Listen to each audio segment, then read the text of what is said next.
तरह से फिल्म बनाने वालों को भी सब्सिडी से बहुत फ़ायदा मिलता है और उसी प्रकार सरकार को भी सब्सिडी देने से उनके राज्य को फ़ायदा मिलता है, यानी दोनों को ही फ़ायदा मिलता है और इसीलिए सब्सिडी कभी भी तो मेरी पिछली वीडियो देखने के बाद बहुत सारे लोगों ने मुझसे सवाल पूछा है कि आखिरकार ये सब्सिडी क्या होती है, फिल्म वालों लोगों को ये सब्सिडी क्यों ज़रूरी होती है, सब्सिडी मिलने के बाद फिल्म मेकर को क्या फ़ायदा मिलता है। तो चलिए आज मैं आपको एक सीधे और सरल भाषा में सब्सिडी के मायने बता देता हूं कि आखिरकार फिल्म में जब सब्सिडी मिलती है, फिल्म वालों को सब्सिडी मिलती है तो वो क्या क्या मिलती है और उससे एक फिल्म को क्या फ़ायदा मिलता है। तो चलिए वीडियो की शुरुआत करते हैं। मैं हूं आपका रामा यादव और आप देख रहे हैं फिल्मी रामा यादव। अभी तक आपने हमारे चैनल को सब्सक्राइब नहीं किया है तो प्लीज़ कर दीजिए, क्योंकि मैं फिल्म से जुड़ी जानकारी और काम की जो वीडियो है वो बनाते रहता हूँ। तो चलिए वीडियो की शुरुआत करते हैं।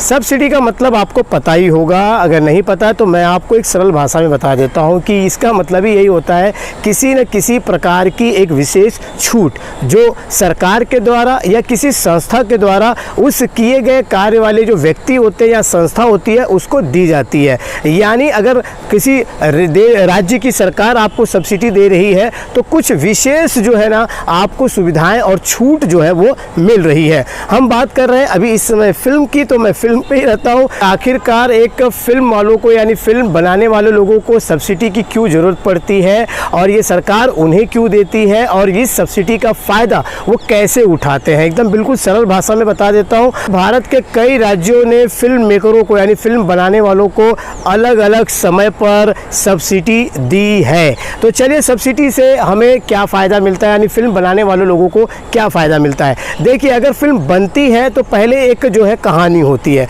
अगर कहानी अगर किसी राज्य पे बेस है तो उस राज्य का लोकेशन होना बहुत ज़रूरी होता है। यानी अगर मैं कहता हूं कि अभी आपने अगर अभी वेब सीरीज़ या फिल्में देखी होंगी तो ज़्यादातर के आपने देखा होगा कि यूपी या बिहार जैसे जो है मध्य प्रदेश जैसे इलाकों में जो है उसकी पटकथा होती है, यानी उसी भाषा की ज़रूरत होती है, उसी भाषा पे निर्धारित होता है। तो उसीलिए उस भाषा को देखते हुए वहाँ के लोकेशन को भी दिखाना बहुत ज़रूरी होता है, क्योंकि कहानी के हिसाब से ही लोकेशन तय किया जाता है। और आपको बता दूं कि अगर किसी राज्य ने फिल्म बनाने के लिए सब्सिडी दी है तो कहानी भी उसी राज्य को लेकर बनानी पड़ती है। यानी सब्सिडी का अगर फ़ायदा चाहिए, जैसे कि मैं बात करता हूं, अगर उत्तर प्रदेश ने सब्सिडी दी है तो उत्तर प्रदेश की भाषाओं को लेकर फिल्म बनानी पड़ेगी। इससे क्या होता है कि उत्तर प्रदेश के कलाकारों को भी काम मिलता है, क्योंकि वो अपनी मातृभाषा में बात करते हैं तो इससे उन्हें फ़ायदा मिलता है। और साथ ही क्या होता है कि वहाँ के लोकेशन को भी शूट किया जाता है। जब कहानी अगर वहाँ की हुई, भाषा वहाँ की हुई, तो वहाँ का जो लोकेशन भी दिखाना होगा। तो इससे क्या होता है कि सरकार उन लोकेशनों को जो है फिल्म मेकरों को आसानी से परमिशन दे देती है और उसके वो ज़्यादा चार्ज भी नहीं लेती। नहीं तो अगर जहाँ अगर सब्सिडी नहीं हो तो लोकेशन का ही सबसे ज़्यादा किराया फिल्म मेकर को देना पड़ता है, यानी प्रोडक्शन जो है उसका सबसे ज़्यादा पैसा लोकेशन पे खर्च होता है। और इसीलिए क्या है, सब्सिडी अगर रहेगी तो वहाँ पर उनका पैसा बच जाता है। साथ ही क्या होता है कि सुरक्षा भी दी जाती है। अगर आप उत्तर प्रदेश के किसी इलाके में शूट कर रहे हैं किसी ऐसे जगह पर, तो वहाँ पर पुलिस प्रोटेक्शन भी आपको सरकार मुहैया कराती है। तो ये भी एक अच्छा होता है। तो इसीलिए क्या होता है कि सरकार को इसमें क्या फ़ायदा होगा कि भाई कम तो कर दिए, लेकिन क्या होता है कि उन्हें ऐसी लोकेशन दी जाती है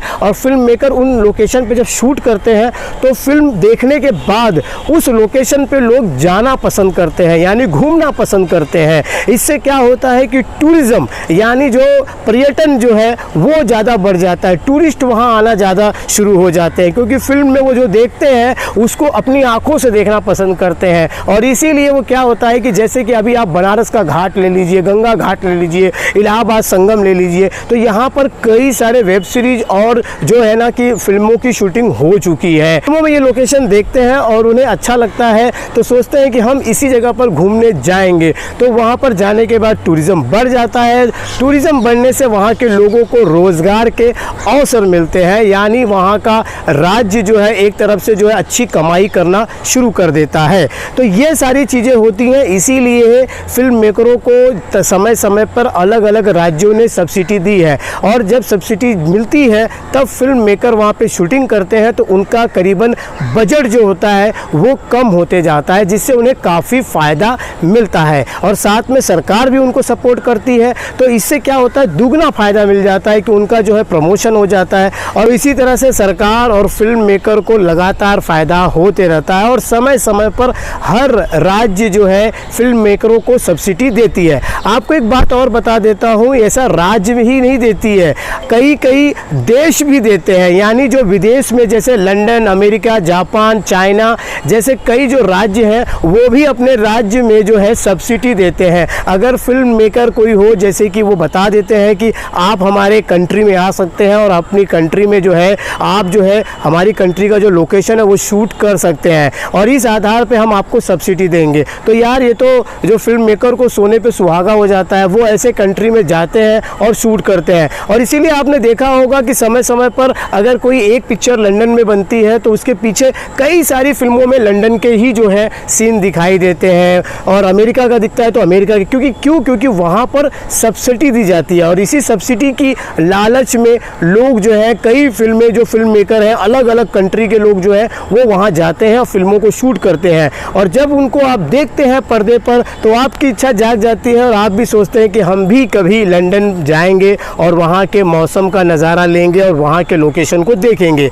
और यही होता है कि जब भी कोई राज्य या देश इस तरह का चाहता है कि उसका राज्य लोगों को दिखाई दे, प्रचार किया जाए, तो वो फिल्म का सहारा ज़रूर लेता है और फिल्म मेकर को सब्सिडी देता है और सब्सिडी में बहुत सारा फ़ायदा होता है जो मैंने आपको बता चुका हूँ। उम्मीद है कि जो मैंने आपको जानकारी दी सब्सिडी पर ये आप समझ चुके होंगे और समझ चुके हैं, या कोई आपके मन में कोई सवाल आ रहा है तो प्लीज़ यार कमेंट बॉक्स में मुझे बताइएगा, मैं उसका ज़रूर जवाब दूंगा। तो मुझे उम्मीद है कि आज की वीडियो आपको अच्छी लगी होगी तो चलो यार भाई एक लाइक ज़रूर दे दीजिएगा और हो सके तो हमारे चैनल को सब्सक्राइब कीजिएगा। आप में से बहुत सारे लोग हैं जो सब्सक्राइब नहीं किए हैं तो प्लीज़ यार कर दीजिए, क्योंकि फिल्म से जुड़ी जानकारी वाली वीडियो अक्सर मैं बनाते रहता हूँ। तो चलिए आज के लिए बस इतना ही, मिलते हैं अगले वीडियो में, तब तक के लिए नमस्कार।